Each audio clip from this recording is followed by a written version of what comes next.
In this video, I would like to show you, based on the first project we did, make a functional walkthrough through the editor. So I would like to show you the principles of how the tool is constructed.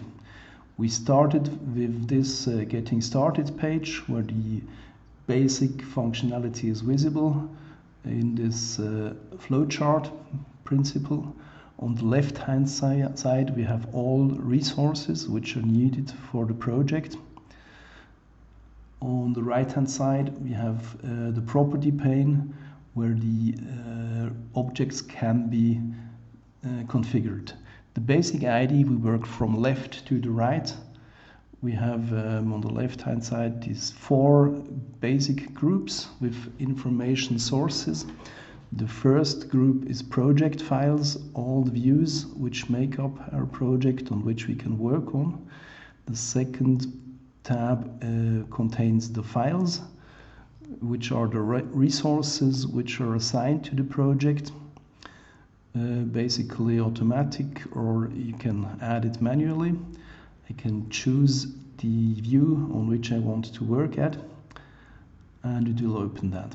The second group will show the process points which have been imported by our driver. The first tab will show the complete list. The second tab shows me all the container variables which are used in the project so far. Container variables can also be added to an object by drag and drop. Container variables are local variables which are only which have their scope only in the current project, whereas PPOs have a global scope and they come from a target system. The third tab we have is a browser which filters for specific structures from the PPO variable list. So if you have objects which use several references of variables from a structure, this will apply a filter to the variable list and will just show the objects that fit exactly to this object. So this is a very powerful, interesting function, and I don't have to assign single variables, but can assign complete objects, complete structures.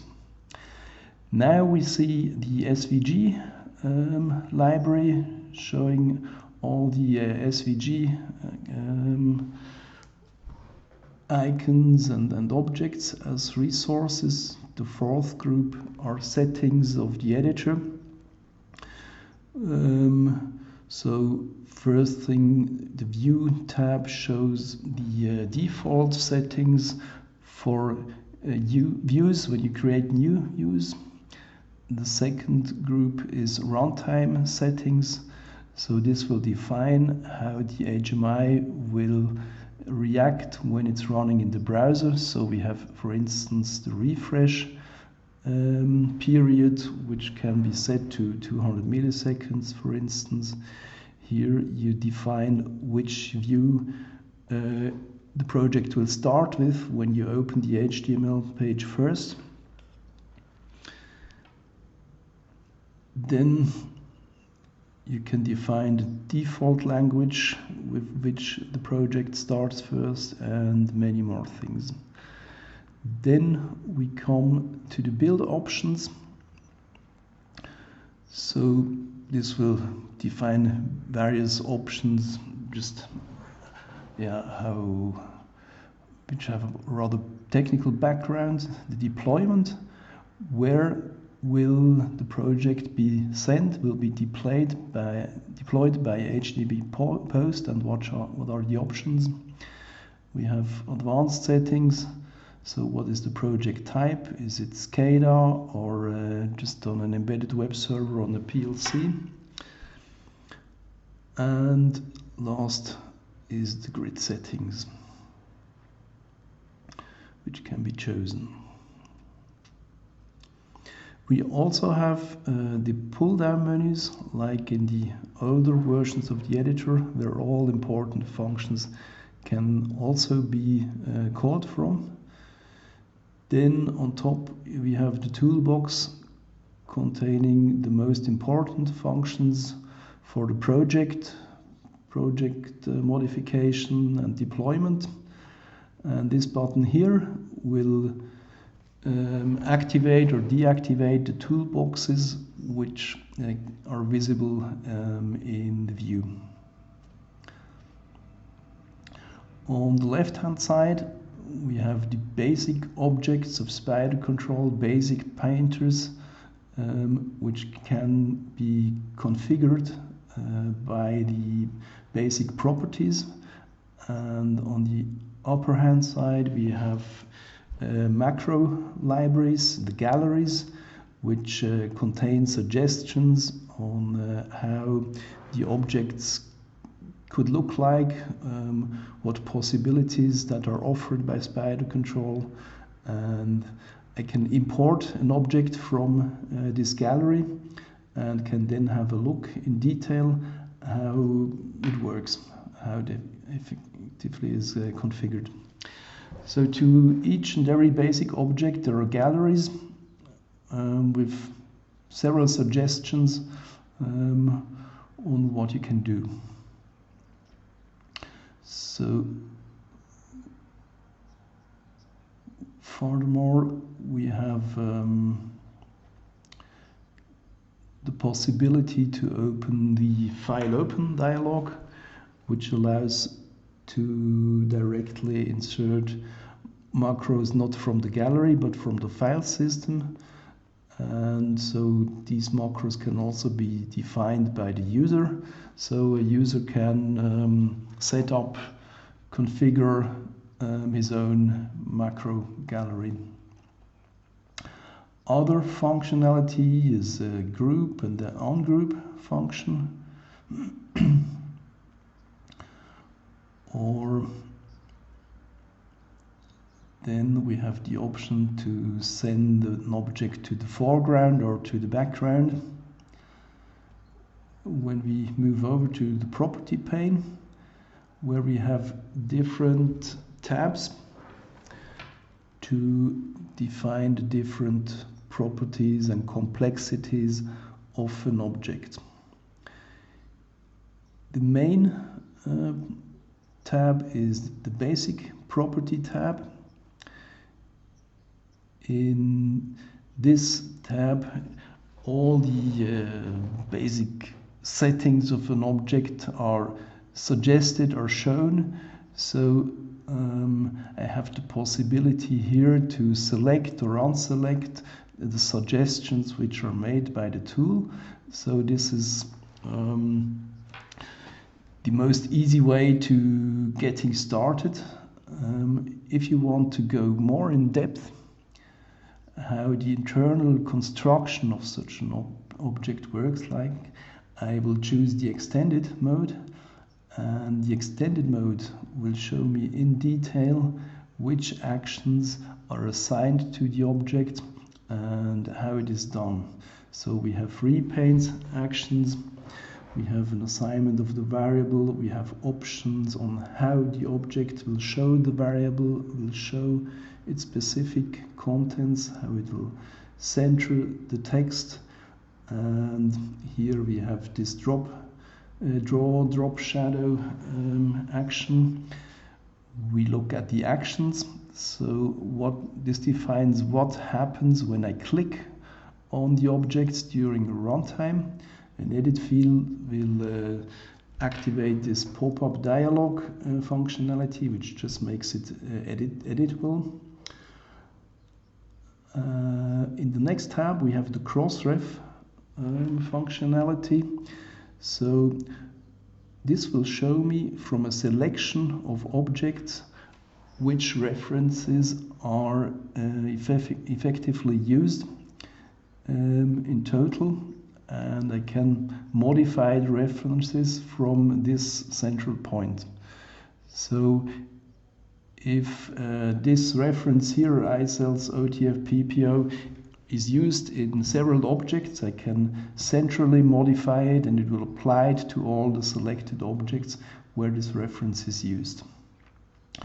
The first tab is the quick edit mode. So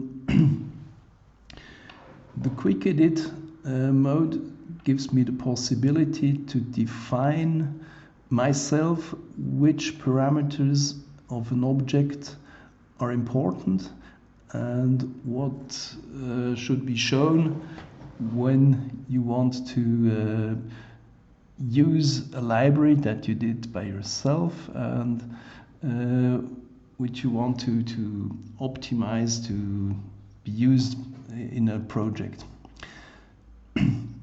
So what I can do is define to a reference, to a process for instance, I can give an index. The default is -1, so it says it has no index. If I set an index of 0, I will have to group the object, and now in the quick edit mode, this specific reference will be shown, and this allows me for an easy configuration of my own objects, of my own libraries, by using such an index.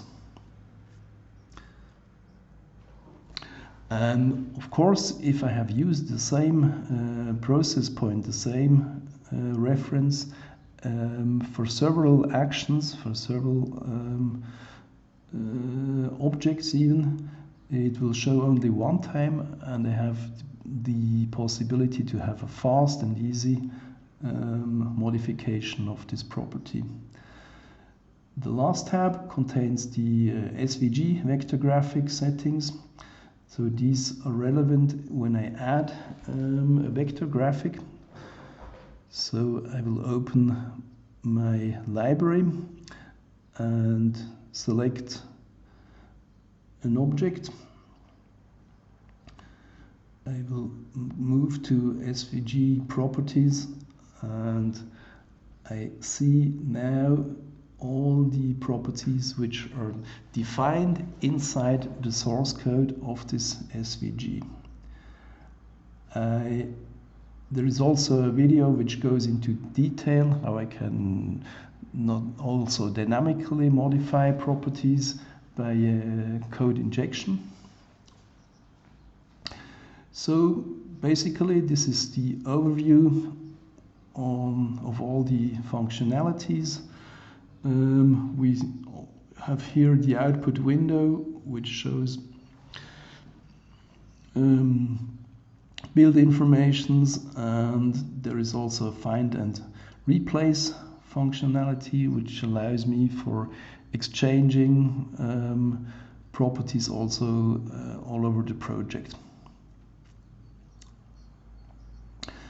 Now let's also have a look at all the functionality in the start page, in this flowchart. First thing is this driver definition.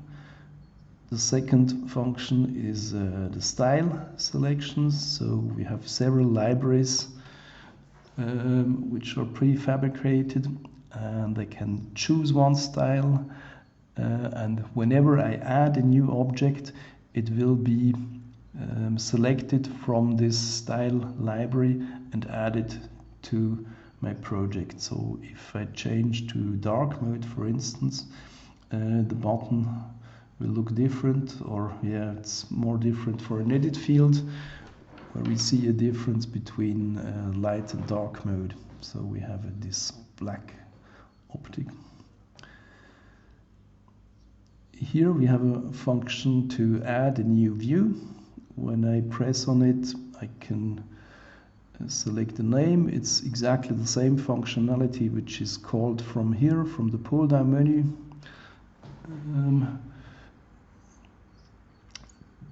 Then we have simulate, which is the same like the button up there.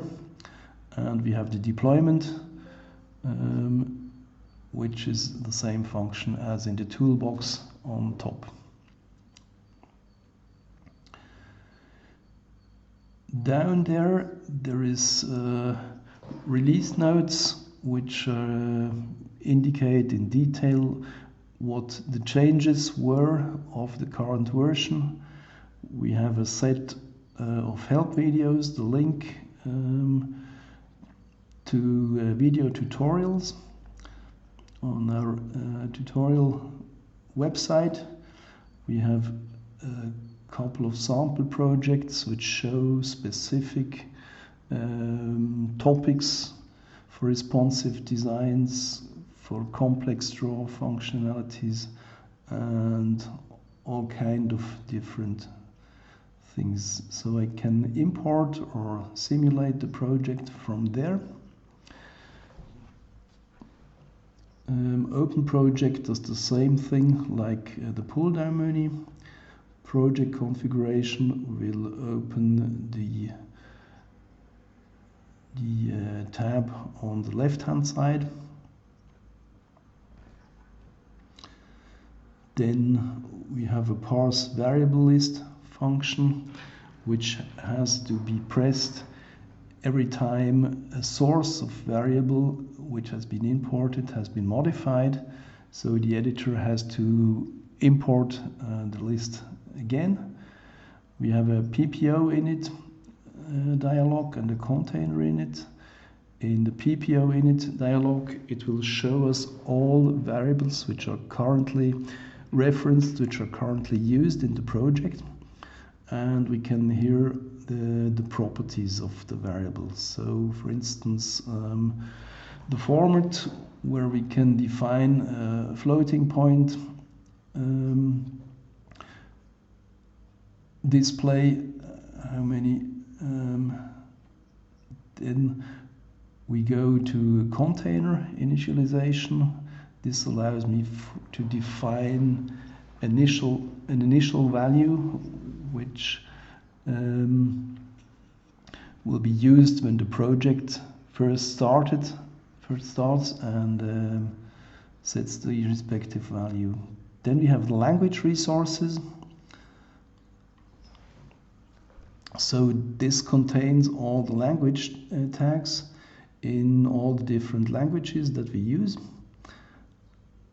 We have the third group, which allows to program the server-side configuration, like alarm settings, trend settings, recipes, users and groups.